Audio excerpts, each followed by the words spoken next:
Ano ba yung kapalod mo, bebe? Ano, unlicol, yung pangtawag. Sabi ni Papa, pang Cavite daw yan. Alikol, be. Pang tawag talaga yan. Oo. Alikol na nga. Oo.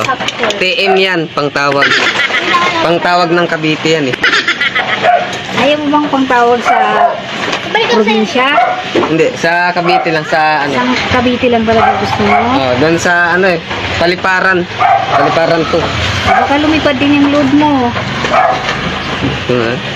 Kasi minsan naloko ako doon sa Las Piñas, hindi niya pinasok. Ang malayo daw. Ano? Ang malayo. Ang laki pa ng palod ko noon, 100. Ang hiningi sa akin, 115. 888 584. Sinulat niya sa cellphone, tapos sinulat ko dyan. Nakakatuwa ka talaga, no? Hindi. 0916.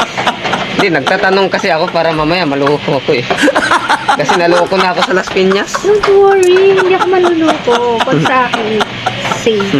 Hindi, doon sa, hindi, sa Las Piñas. Hindi yung totoo sinasabi mo. Kahit nasa ang probinsya ka pa naroon, pasok at papasok yung load mo as long as hindi mali ang number mo, ha? Oo. Ayan, Kaya tamang-tama huwag kang talaga. maniniwala sa kanila, ha?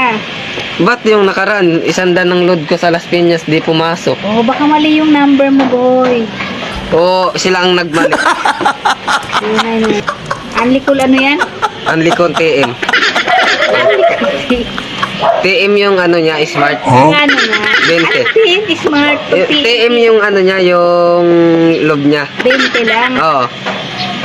Magkano ang 20 ba? 25 pesos. 24. Ipasok mo yan doon, te, ah. Oo, Malayo eh. papasok to, don't worry, ha? Cavite yun eh. Cavite din naman to. Nasa Cavite ka lang din. Naik to eh. Cavite to. Cavite ba?